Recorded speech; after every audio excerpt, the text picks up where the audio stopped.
다시 한번 해피 뉴 이어 합시다. 자, 우리 밖에 그 추리도 아직 안 거뒀잖아요. 구정 1월 말까지는 제대로 들 겁니다. 그래서 계속 축복하는 거예요. 새해 복 많이 받으세요. 옆에 분들 서로 새해 복 앞으로 새해 복. 주님 오실 날까지 축복하면서 삽시다. 근데 복이라는 게 우리나라의 오복이죠. 오복. 오복이 뭐예요? 수, 부, 강령, 유호독, 고정명이라. 각각 장수하는 복, 부유한 복, 재물의 복, 신체가 강건한 복, 덕을 쌓으면서 살아가는 복, 그리고 일생 동안 평안하게 살다가 자기 명대로 죽는 복. 그게 요즘은 백세지요. 예. 그런데 아무튼 이런 오복, 그 중에 최고 복이 뭐라고 그러죠? 뭐니 해도 부? 건강. 네. 그래요. 건강. 근데 병 들어가지고 꼴랑꼴랑하면서 오래 살면 안 된다고 우리 큰 사람 노인병원에 그분들은 그렇게 말하지 마세요. 그러는데 하여튼 건강이 최고인 것 같아요. 하여튼 강건하시길 축복합니다. 2016년 새해 저나 여러분이나 이 오복을 마음껏 받아 누리시길 바랍니다. 근데 이제 이 복이 우리 마음대로 되는 게 아니다 이 말이죠. 오복 중에서 건강의 복이 그래도 최고인 것 같은데 우리가 항상 건강하면 좋지만 아플 때도 있고 또 괜찮을 때도 있고. 근데 제가 이렇게 많은 사람들을 보니까 의인은 없나니 하나도 없다. 모두가 다 죄가 있듯이 병이 없는 자는 없나니 한 명도 없더라고. 나름대로는 뭐 약점이 있고 약한 데가 있더라고 말입니다. 우리 중에도 지금 나름대로 다 지금 연약하고 뭐 아픈 데가 있고 힘든 데 있지요. 그런데 보통 우리가 아프면 어떻게 하죠? 병원이나 약국 가서 전문가들에게 상담해서 병의 원인과 성격과 병명과 또는 병의 무엇보다 원인을 찾는 게 중요하다고요. 그래서 원인을 찾고 그 다음에 의사의 처방에 따라서 우리가 치유해 나가는 것입니다. 어떤 경우에 두통에는 뭐 타이레놀 한 알 정도면 끝나는 거지만 어떤 때는 뭐 좀 쉬어줘야 나는 경우도 있고요. 너무 많이 아프면 병원에 입원을 해야 되는 경우도 있습니다. 어떤 때는 또 수술을 해야 되는 경우도 있어요. 근데 예수 믿는 사람들은 병원이나 약이나 약국 다 필요 없고 기도만 하면 된다 이런 사람들도 있어요. 이런 무리들이 많아요. 그런데 그거는 믿음이 굉장히 좋은 것 같지만 내가 생각할 때는 믿음이 없는 사람들이에요. 왜? 의사나 약이나 병원이나 이 모든 것 다 인간이 발전시켜 온 것 같지만 하나님 주신 선물 아닌가요? 저는 하나님께서 정말 우리가 기도하면 또 나을 수 있지만 하나님께서 또 가볍게 쉽게 편안하게 나을 수 있도록 많은 것들을 지금 발전시켜 놓으셨다는 것을 저는 믿고 감사를 드립니다. 물론 의사가 포기한 그런 환자들이 있죠. 그런 경우에 또 하나님께 기도하면 절대로 약이나 의사로 해결할 수 없는 걸 하나님이 해결해 주는 경우도 저는 있다고 믿습니다. 같이 한번 읽죠. 믿음의 기도는 시작. 믿음의 기도는 병든 자를 구원하리니 주께서 저를 일으키시리니. 그래서 야고보서에서는 너희 중에 병든 자가 있느냐 주의 종들을 불러오라는 거죠. 불러서 기도를 받으라는 거예요. 기도하면 주께서 이렇게 세워주시리라. 그래서 우리 안도우 선생님 몸이 이제 병원에 입원한다고 말씀해 주시면 아주 잘하신 거예요. 그래서 저희가 장모님 내랑 우리 내일 가서 또 기도해 드릴 수가 있었는데 그래서 퇴원하셨죠? 근데 저는 그걸 믿는다. 하나님께 기도하지만 의사 약도 쓰셨다. 저는 그런 것을 믿습니다. 2000년 전에 예수님은 약이나 뭐 의사 필요 없이 예수님께 다가오는 사람들 많이 살려주시고 죽은 자도 살려주셨습니다. 그러나 지금은 하나님께서 인간들의 지혜를 주셔서 개발한 많은 것들이 이렇게 질병 치유에 도움이 되고 있는 것을 저는 믿습니다. 오늘 본문에 보면은 가버나움이라고 하는 지역이 있는데 그곳은 예수님의 그 사역 아지트입니다. 아지트란 말이 러시아 말이거든요. 말하자면 그 사역의 중심지였다. 그러니까 거기를 중심으로 해서 이 동네 저 동네 가서 전도도 하고 병도 고쳐주시고 이런 일 하시다가 또 돌아오셨어요. 그래서 가버나움의 어떤 집에 예수님이 제자들과 함께 있는데 수많은 사람이 또 소문 듣고 몰려오는 겁니다. 다 뭐하러 오겠어요? 은혜 받으러도 오고 또 병도 고치려고도 오고 또 위로도 받으려고 오고 이렇게 몰려왔어요. 2절에 보면 많은 사람이 모여서 문 앞에 가도 용신할 수 없게 되었다. 몸을 어떻게 틀 수 없을 정도로 사람들이 빽빽하게 몰려 있는 겁니다. 그때 이 마루 아마 대청에서나 예수님은 이렇게 했겠죠. 방 안에 있고 문 다 열어놓고 막 마당으로 막 동네로 사람들이 뭉쳐 있는데 거기에 예수님이 도를 전하시다 천국 복음을 전하고 계셨습니다. 그런데 이때에 한 중풍병자를 4사람이 그분이 누워있던 침상이 있잖아요. 침대채 들고 예수님을 이번 기회에 꼭 만나서 치유해주고 싶은 마음으로 데리고 왔다 이거예요. 근데 그 많은 사람이 빽빽한데 어떻게 그 예수님에게 접근할 길이 없는 겁니다. 그런데다 혼자 들어가는 것도 아니고 몸도 움직일 수 없는 중풍병 환자고 4사람이 침대까지 이렇게 들고 어떻게 감히 그 정문으로 들어갈 수 있겠어요? 여러분 같으면 어떻게 하시겠어요? 삐뽀 우리 이한철 삐뽀 하면서 비상 응급이요 그럼 전부 응급 환자들이거든 거기 있는 사람들. 그래서 이번 기회에 예수님 만나서 내가 은혜 받지 않고 치유받지 않으면 안 된다는 막 절박한 심정으로 전부 그랬는데 누가 양보를 해주겠어요? 도저히 그 성경에는 옛날 성경에 용신이다 그랬는데 몸을 어떻게 움틀고 삐죽고 들어갈 여백이 전혀 없는 겁니다. 이럴 때 그 4사람이 머리를 쓰죠. 궁리 하다가 팍 떠는 건데 저 뒤로 돌아가가지고 집 들어가지고 그 옥상으로 올라가고 지붕 위로 올라가는 거예요.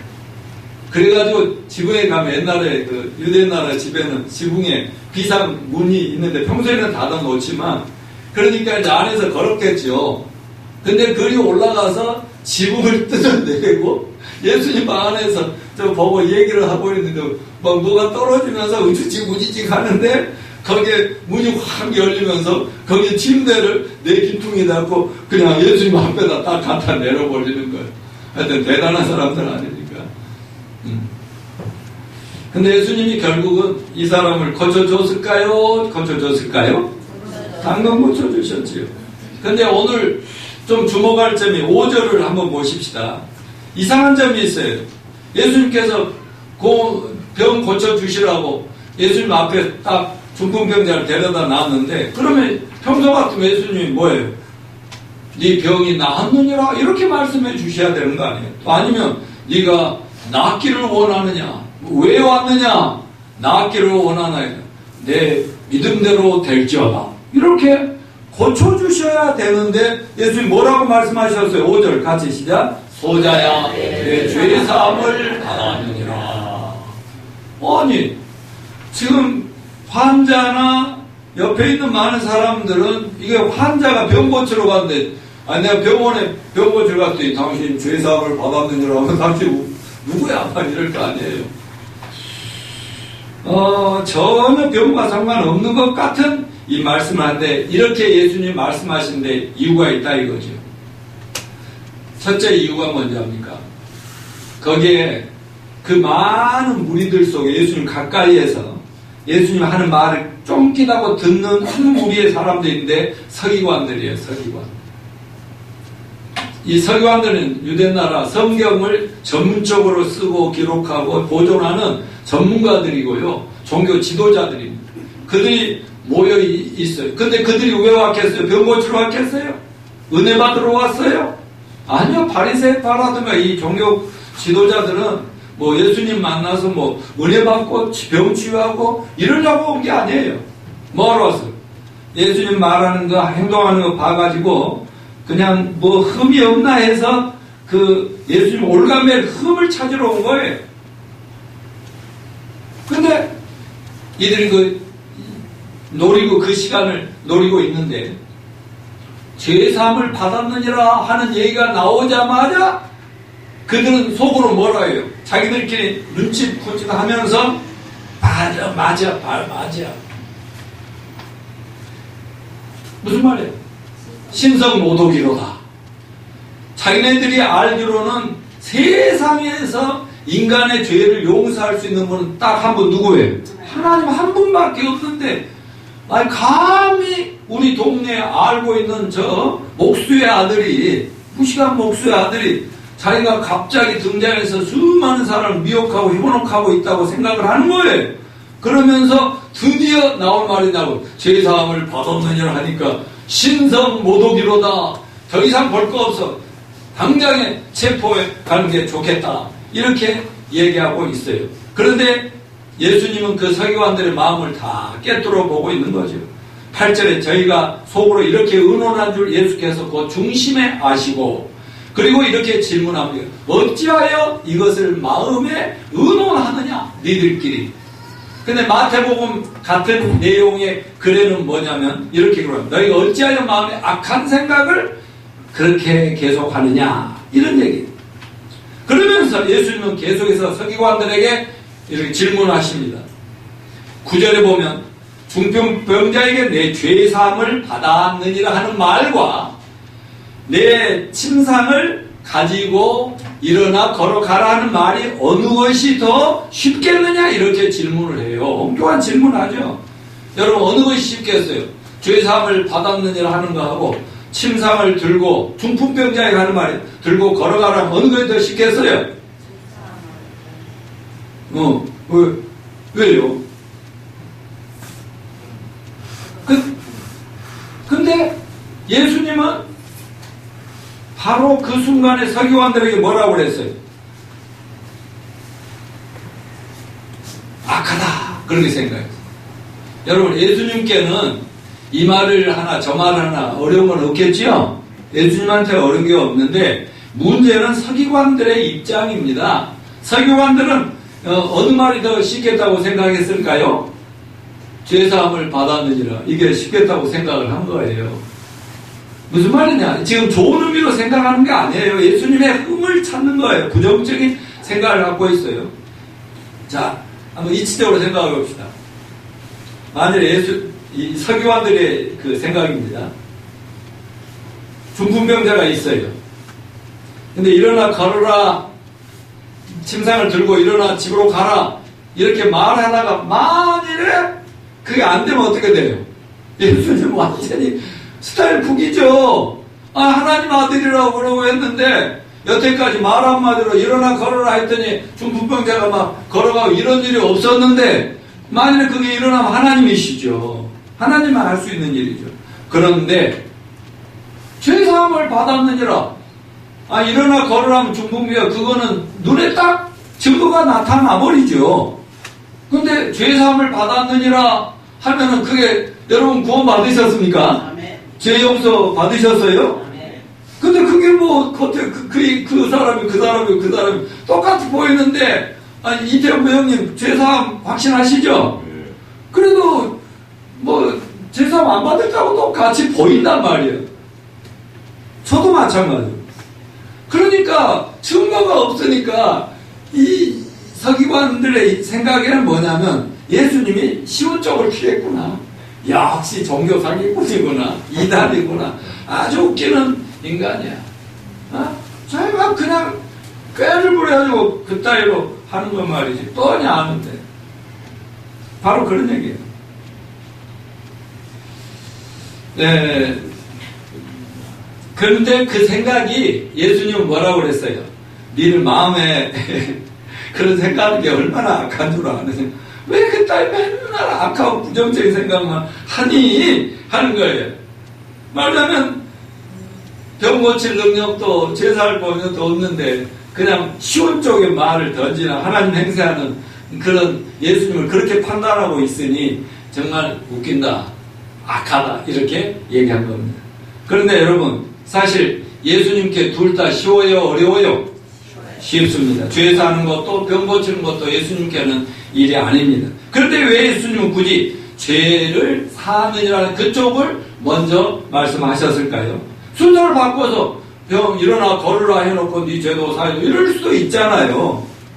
그런데 왜 그냥 죄사함을 받았느냐 해가지고 그런 오해를 사고 그런 욕을 받고 비난을 받으면서 그렇게 하셔야 했느냐 이 말씀입니다.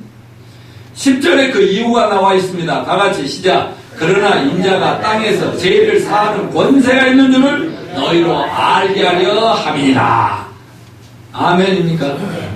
죄를 용서해 주는 권세가 내게 있느니라 하고 예수님 말씀하신 거예요. 그래서 여러분 예수님이 이 땅에 오신 진정한 목적이 무엇입니까? 마태복음 1장 21절에 아들을 낳으리니 이름을 예수라라. 이는 그가 저희 백성을 저희 죄에서 구원할 자이심이라 하니라. 그러니까 예수님이 이 땅에 오셔서 우리가 구원자다, 구세주다, 주님이다 하는데 한마디로 얘기하면 죄에서 구원자라는 것을 절대로 잊지 마시기를 바랍니다. 여러분 인간은 죄로 말미암아 타락해서 하나님과 단절되면서 하나님의 생명에서 끊겨버렸어요. 그리고 인간은 하나님과 단절되면서 영혼이 죽어버렸어요. 그러니까 육체가 시들시들 병들고 그래가면서 속에서 고름처럼 썩어져 가면서 그렇게 나이가 들어갈수록 속에서부터 겉으로 육체까지 마음의 아픔과 상처 이 투성이가 돼가지고요. 나중에는 그냥 죄라는 균이 가득 차가지고 결국 육체도 쓰러져 죽고 마는 것입니다. 여러분 정확한 진단을 통해서 정확한 병의 원인을 찾는 것이 환자 병 치료의 지름길이라고 말씀을 드렸어요. 또 인생의 많은 고통과 절망과 또 문제의 그 해결점도 원인을 정확하게 찾아야만 된다고 저는 믿습니다. 그 원인을 정확하게 잘못 찾으면 엉뚱하게 사람들을 더 괴롭히고 더 어려움으로 끌고 가는 원인이 되는 것입니다. 부모를 잘못 만나서 머리가 나빠서 배우자를 잘못 만났기 때문에 이런저런 이유를 대면서 자기 고통을 합리화하고 변명하려고 하는 것은 그거는 지혜롭고 현명한 짓이 아니다 하는 얘기인 것입니다. 또 어떤 경우에는 정치적인 탓도 하고 우리가 시를 잘못 태어나서 그런다. 또 가끔은 우리의 이름을 잘못 지어서 그러면서 별의별 이유들이 많이 있는데 여러분 인간의 불행과 죽음과 저주의 모든 고통의 근본 원인이 뭡니까? 죄라는 사실을 여러분 정확하게 이해하시길 바랍니다. 하나님을 떠난 인간의 타락함으로 모든 저주와 고통과 괴로움과 불행과 늙고 병들고 죽는 죽음까지 결국은 다 이 죄 때문에 몰려오고 있다는 사실을 알아야 됩니다. 이 죄의 문제가 해결되지 않는 한 인간은 참으로 평안을 얻을 수 없고 행복할 수가 없고 이 세상은 행복한 세상, 아름다운 세상이 될 수가 없다고 저는 믿습니다. 여러분 인생의 모든 고난과 불행과 저주와 고통과 다툼은 죄로부터 온 것임을 깨닫고 예수를 믿음으로 죄로부터 구원을 받아야만 하는 것입니다. 그런데 인간 스스로는 이 죄 문제를 해결할 수 있어요? 없어요? 없어요. 그래서 오늘 본문 10절에 인자가 땅에서 죄를 사하는 권세가 있는 줄 너희로 알게 하려 함이니라. 저도 왜 이 자리에서 외치고 있겠어요? 예수님이 누구신가? 바로 여러분의 불행의 근본 본질적인 원인이 죄 문제를 해결하라고 이렇게 저도 이 자리에 서 있습니다. 사도행전 4장 12절 같이 읽어볼까요? 다른 이로서는 구원을 얻을 수 없나니 천하 인간의 구원 얻을 만한 다른 이름을 우리에게 주신 일이 없음이니라. 아멘. 이 세상에 어떤 고상한 윤리나 철학도 종교도 종교의 창시자들인 공자, 맹자, 석가, 소크라테스, 마호메트 누구라도 많은 인간들에게 위로를 주고 힘을 줄 수는 있지만 죄 사할 권세는 없습니다. 죄는 아무도 사해 주지를 못해요. 그런데 오늘 우리들이 예수님 목적이 무엇입니까? 이 중풍기업자처럼 또 예수님 주변에 많이 몰려와 있는 그 사람들처럼 그저 병이나 고침 받으려고 또 이 세상에 부족한 것들이나 체험을 받으려고 이렇게 몰려온다면 이건 예수님을 정확하게 잘 모르는 행동들이다 하는 것입니다. 예수님에게 병 고치는 것은 어려운 일이 아니죠? 그러나 그것이 우리가 예수님을 믿는 진짜 이유는 아니라는 말씀인 것입니다. 여러분, 오늘날에도 많은 사람들이 이 종교 저 종교 찾고 또 교회들도 많이 옵니다. 근데 교회 다니는 이유가 그냥 병 고침이나 그냥 좀 하는 일이 잘 되기를 원하거나 또 세상에서 남보다 더 잘 살기를 원하거나 자식들이 좀 잘 되기를 원하거나 형통이나 이런 것들을 바라고 다닌다면 예수님의 그 곁다리를 잡는 것이지요. 예수님 자체를 정확하게 바라보고 믿는 것은 못된다 하는 것을 기억하십시다. 예수님의 생각, 우리 생각과 다르다는 사실을 좀 기억합시다. 예수님은 오늘도 우리에게 말씀합니다.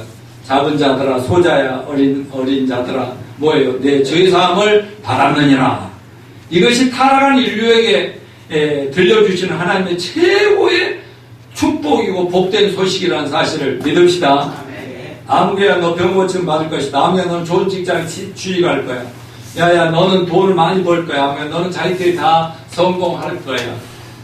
이런 말씀 해주신다면 감사하지요. 그런데 만일에 그런 말씀 안 해주시고 네 죄사함을 받았느니라 하면은 뭐야 저 서기관들처럼 예수님 정말 능력이 없는 게 아니야. 그래 예수님은 말 안 한다. 만일나 여러분이 교회에 오셨는데 우리 노목사가 예언의 은사를 가지고 신유의 은사를 가지고 당신의 환자들이 오는데 당신의 암이 오늘 나았느니라 했더니 나와버려. 막 눈에 보이는 증거는 가난해 사업이 망해서 부자 될 줄 알아. 김영림에게 부자 될 줄 알아. 그랬더니 한 달 내에 뭐가 터져버려. 그러면 사람들 몰려올까요? 오죠. 그런 사람들 이렇게 할 거 아니에요. 그런데 1년을 다니든 1년 다니든 10년을 다녀든 보니까 목사님이 병 치유 기도도 해주는 것도 아니고 그렇다고 해서 떼부자가 나타나는 것도 아니고 이러고 맨날 구원, 죄사함, 영생, 영적인 거 이런 얘기만 하니까 혹시 만약 여러분들 속에 우리 목사님 능력이 없는 거 아니야? 은사가 너무 부족한 거 아니야? 저기 목사교회로 한번 가볼까? 별얘기 생각할 수 있잖아요. 사람들이. 그건 좀 문제가 있다는 얘기입니다. 지금 내 얘기는. 그건 본질이 아니라는 거죠. 여러분, 질병 하나 치유는요, 근본적인 치유가 아니라는 거예요. 인간의 문제의 병의 근본 치유는 그게 아니라는 겁니다. 저도요, 주일날은 여기서 하지만 금요일날은 큰 사람 노인병원에 가면요, 그 노인들을 환자니까요, 제가 설교하고 나서요, 전부 자기 아픈데 손 얹고요, 자기가 어디든지 힘든데 손 얹고요, 제가 치유기도 합니다.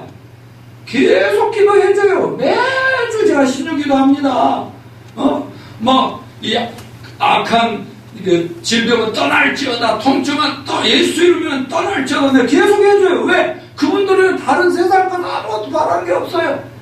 오직 영생, 천국 이것만 바라는데 살아있는 동안 몸이 좀 편한 것을 정말 간절히 나도 바라고 본인들도 원하기 때문에 제가 계속 신유해 주는데 여러분이 죄사함 받으면 다른 문제는 다 해결이 될 줄로 믿으시길 바랍니다.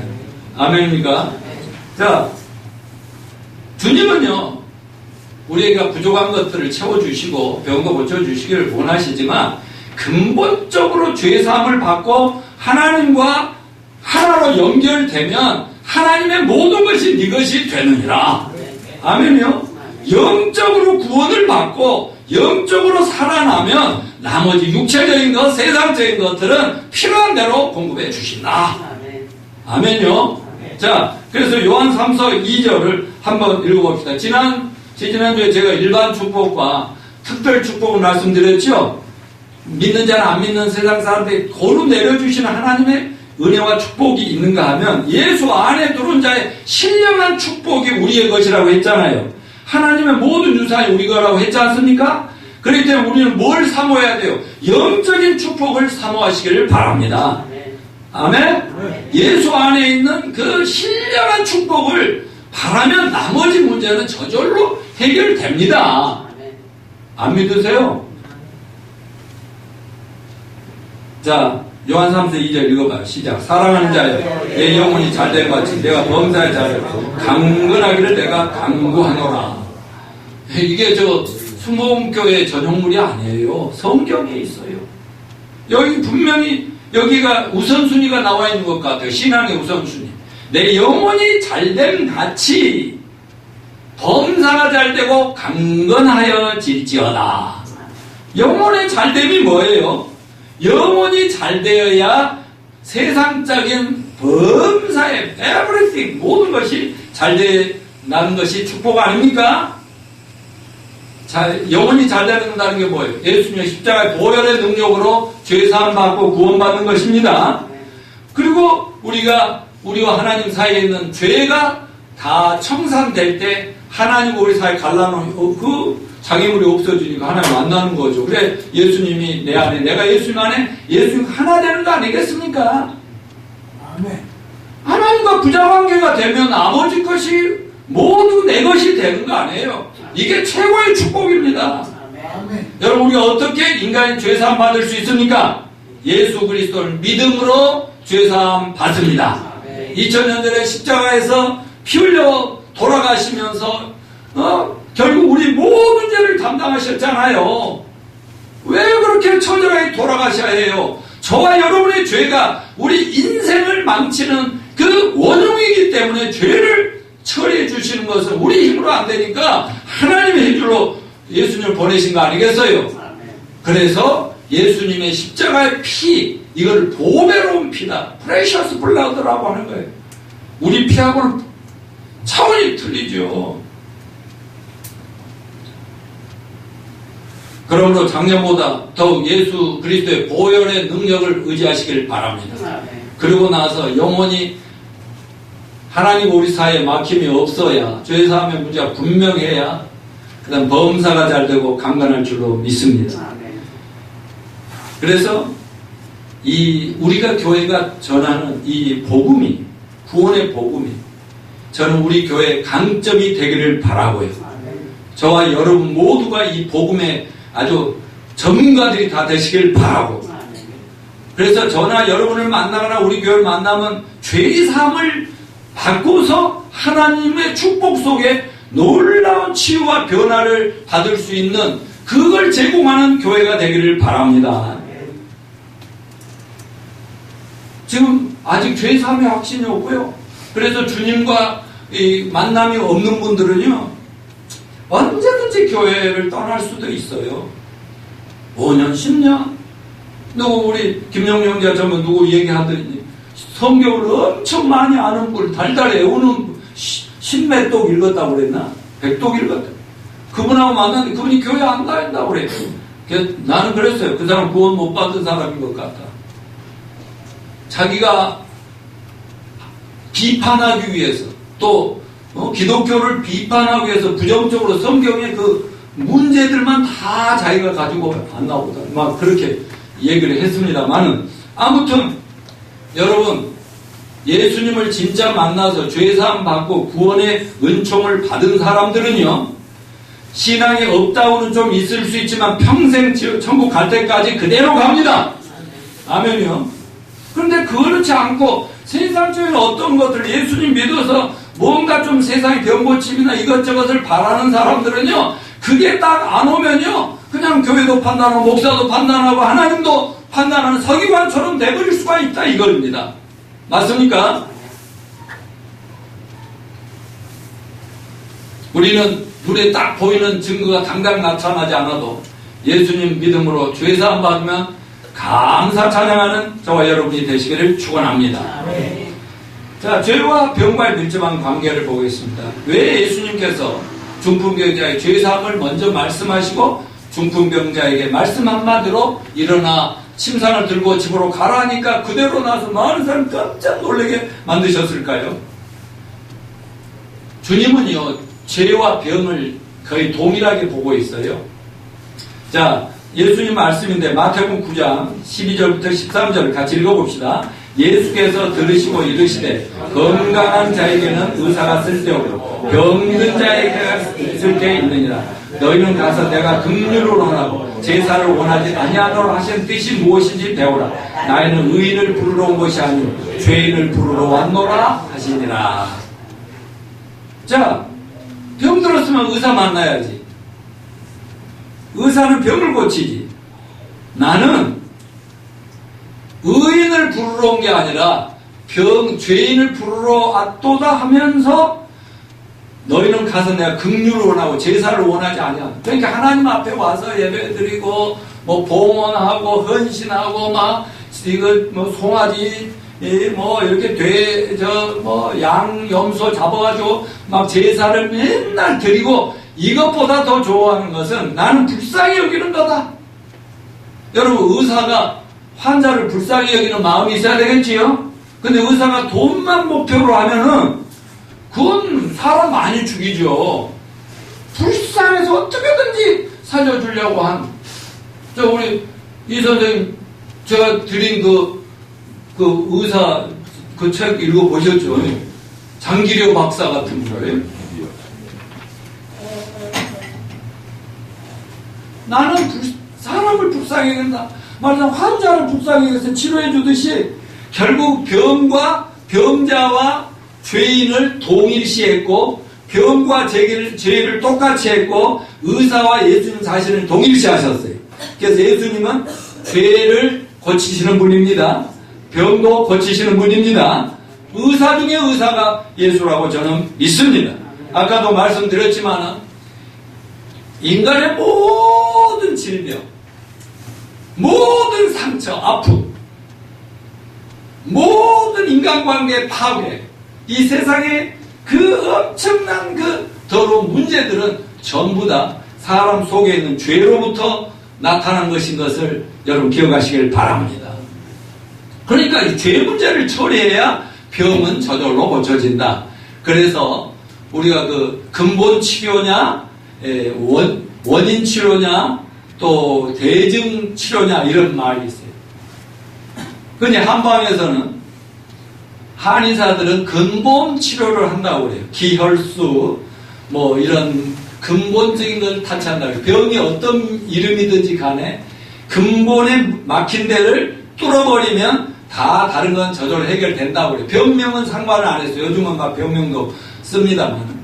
근데 이 양의학은 그냥 어디 아프십니까 하면 눈 아프다면 눈, 귀 아프다면 귀, 배 아프다면 배, 뭐 이런 식으로 그 증상에 따라서 약을 주고 처방하고 치료한다고 그래요.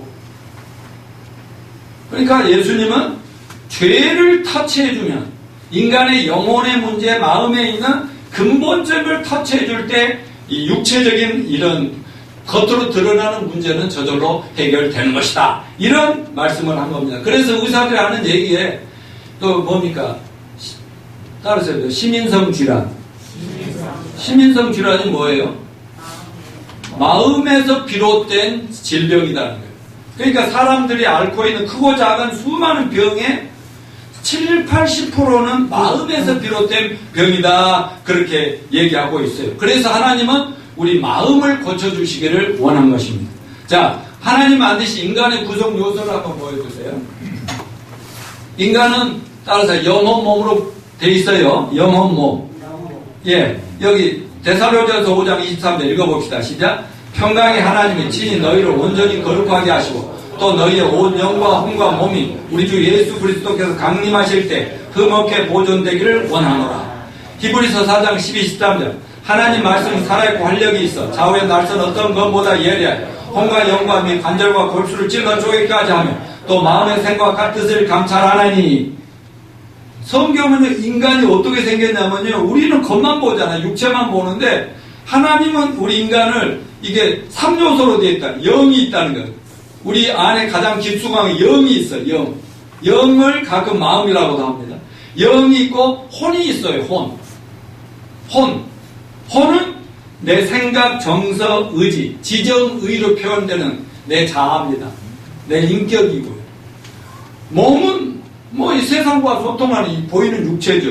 영은 뭐예요? 하나님과 소통하고 하나님과 대화하고 교제하고 그러하는 직관 같은 거, 영적 직관이라고 해요. 양심, 영적인 교제, 이런 거를 의미합니다. 그리고 우리 인생의 이 가운데 중심에 내가 있느냐 예수님이 있느냐에 따라서 우리 영혼 몸이 완전히 엉망이 될 수도 있고 영과 혼과 몸이 아주 단정하게 건강하게 될 수도 있고요. 가운데 누가 있어야 되겠어요? 우리 예수 믿기 전에 전부 내가 주인 노릇하고 내가 왕 노릇하고 나를 망쳐가고 있었던 거예요. 내가 나를 굉장히 사랑하는 것 같지만 나의 가장 큰 원수가 내 자신이라는 사실을 깨닫게 되기를 간절히 바랍니다. 자, 그럼 영혼 몸의 상호 작용을 봅시다. 아까 말씀드렸듯이 몸은 생리적으로 세상을 인식합니다. 의식합니다. 환경과의 관계를 갖고 혼은 대인관계입니다. 내 지정의를 가지고 심리적으로 자아를 의식하고 내 속사람이라고 해요. 또 그런가 하면 영은 하나님과 관계라고 말씀드렸습니다. 서로 영향을 미친다. 자, 성경에 잠언 17장 22절 말씀을 같이 읽어볼까요? 시작. 마음의 기쁨은 양약이라 상한 마음은 뼈로 마르게 하느니라. 그러니까 우리 속사람 영이든 혼이든 내 영이 죄사함 받고 하나님과 바른 관계 속에 건강하면 이 우리 마음에 상처받은 것들이 있잖아요. 마음에 그 겉으로는 보기에 굉장히 훌륭해 보여도 속에 가면 아주 괴물 같은 것들이 들어있는 사람들이 많아요. 왜? 그거는 어려서부터 받은 상처 때문에 그런다. 사람에게 받은 상처, 환경으로부터 받은 상처, 시대적인 아픔, 이런 것들이 그 사람의 그 행동거지나 인격이나 성품 모든 것을 그 이상하게 변화시켜 버리는 그런 게 있는 거예요.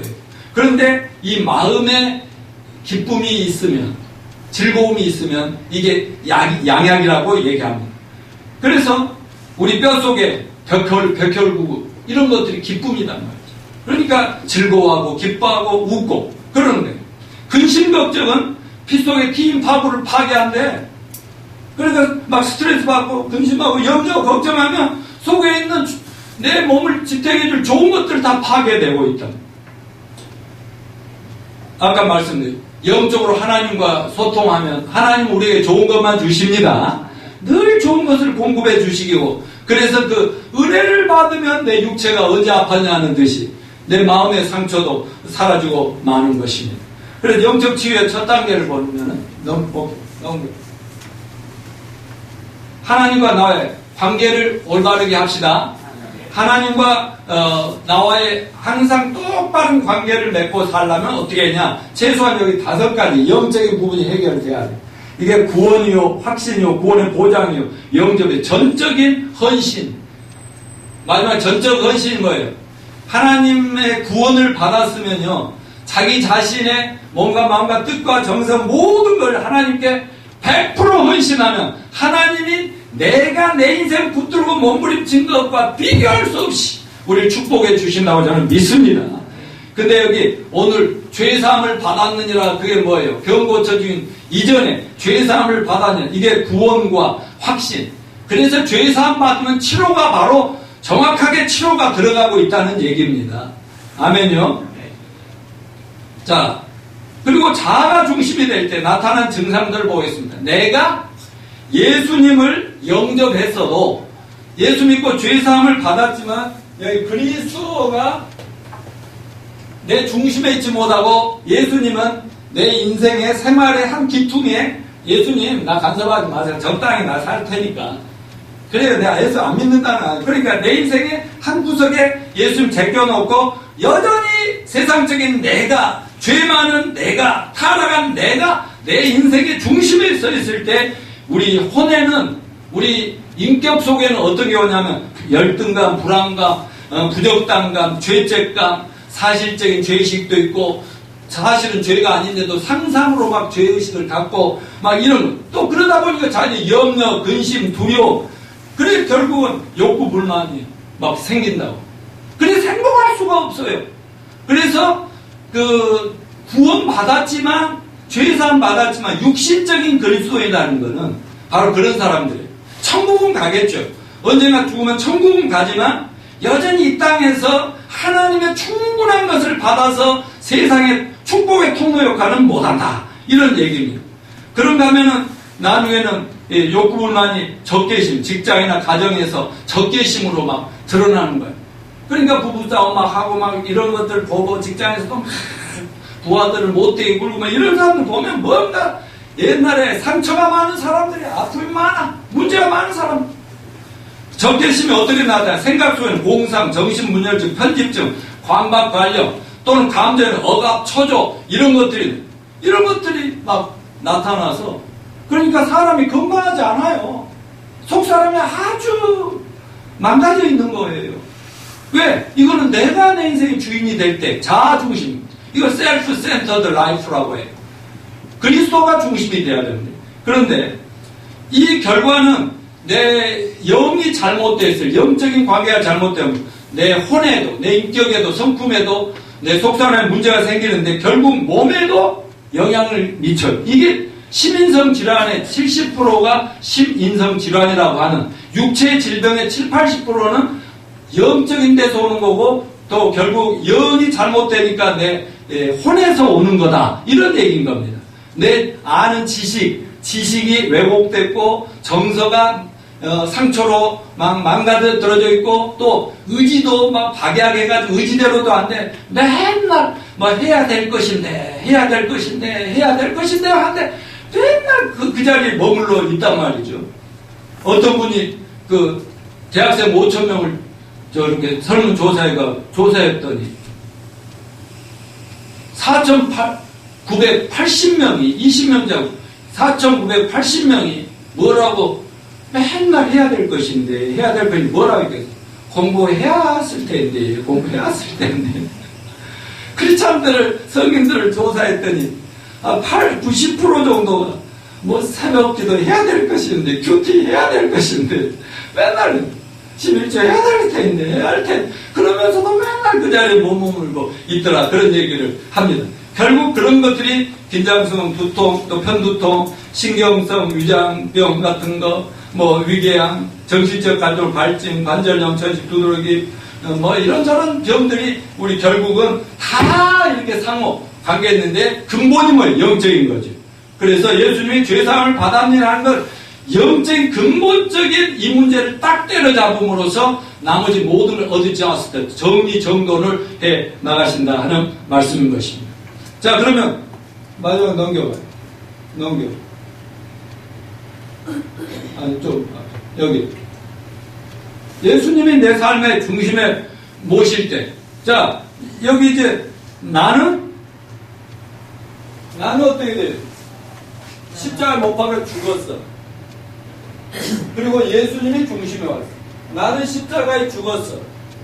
그래서 내가 예수님 영접하고 제사함 받을 때, 나를 망치던 나는 십자가에 제발 죽어서 그대로 시체로 있어라. 내가 살아나서 내가 뭐 목회를 하고, 내가 교회를 움직이고, 내가 내 가정을 이끌고, 내가 내 인생을 성공시키고, 내가 하다 보면 로마서 7장대로 전부 결국은 끝에 가서는 오라 나는 사망이로다 막 그러고, 비참한 인생이로다. 오라 나는 공고한 자로다. 이 사망의 몸에서 나를 누가 구원해 줄고 이런다. 그 말은 뭐예요? 구원을 받았어도 결국은 늘 고통과 괴로움 속에서 불행하게 살 수도 있다 하는 것입니다. 그러나 여러분, 그리스도가 중심에 오시게 합시다. 자, 우리 누나 얘기 한마디 하면서 마치겠습니다. 우리 누나, 제가 구원받기 전에요, 한국 외환은행을 다니고 있을 때 우리 누나가 저 36 병원이라는데 입원했더라고. 시집 갔는데 어디로 갔냐면, 우리는 그런 거 몰랐죠. 그 의정부에 있는 신앙초원 그 가정으로 시집을 갔어요. 그러니까 그때는 교회를 다녀도 일하니 뭐, 그러니까 여호와 증인하고도 만나서 통일교회 만나서도 막 성경 공부할 정도로 내가 그렇게 영적으로 무지했기 때문에 우리 누나가 그리 시집 갔는지 어쩐지도 몰라요. 근데 그 누나가 병원에 누워가지고 다 죽어가고 있습니다. 젊은 누나. 그래서 가서 이제 문병 갔다 오고 그랬는데 그 뒤로 제가 구원을 받아버렸지 않습니까? 구원받고 우리 누나를 보니까 아주 영적으로 잘못되고 아주 이단에 빠져있고 큰일 났어요. 그래서 얼마나 싸웠겠어요. 또 나름대로 막 잘난 척하고 막 우리까지 최고당만 이러니까 그냥 겸손하게 따라오면 어려우면 없는데 맨날 싸워. 근데 그때 병원에 누워있을 때 약을 이렇게 한 주먹씩 먹고 있습니다. 근데 우리 누나 계속 살까 싶을 정도로 굉장히 힘들었어요. 그런데요, 그분이 예수님, 내가 영적으로 엄청 싸우면서 복음을 전했는데 구원받고요, 죄사함 받고요, 예수님 제자가 되고, 제 제자가 돼가지고요, 지금 목사가 됐는데요, 지금 70이 넘었는데도 지금도 주님을 위해서, 나보다 더 열심히 돌아다니면서 일하고, 사역하고 있단 말이죠. 우리 가정 전체가 그래. 내 가정도, 우리 부부도 예수님의 죄사함을 받고 예수님 앞에 우리가 얼마나 너나 나나 엄청난 죄인인 걸 깨닫고 죄사함을 받고 나니까 그 은혜가 너무 크니까 서로 막 포인트만 했지. 네가 네 때문이야. 네 때문에 같이 못 살겠다. 6년 연애한 거 아무 소용도 없어. 결혼한 1, 2년 만에 헤어질 수도 있는 상황에 왔어. 그런데 은혜, 예수님 은혜, 죄사함의 은혜를 생각하니까 서로 용서할 수밖에 없어요. 지금까지 잘 살아온 거 감사합니다. 이게 죄사함의 은총인 걸 믿으시길 바라고. 그렇게 살다 보니까요, 다 치유하십니다. 다 고쳐집니다. 여기 우리 교회 안에도요, 뭐 왔다가 떠나서 하나님 인도 속에 좋은 데로 가시고 또 다른 데 가 섬기고 있지만 오셔서 1년, 2년, 10년 이렇게 계속 하다 보니까 정말 절망적이었던 그분들, 병으로든 경제적으로든 가정적으로든 그런 분들이 여기 뭐 정명란 자매도 있고 막 다 있는데 언제 그러냐는데 다 평안하게 잘 살고 있어요. 자녀들도 잘 돼가고 있어요. 아멘요. 마리아 잘 돼가고 있지? 아멘. 그러려면요 비참합니다. 우리 인생살이가 예수님 없으면. 자, 이런 은혜를 받으셨습니까? 구원의 확신 있죠?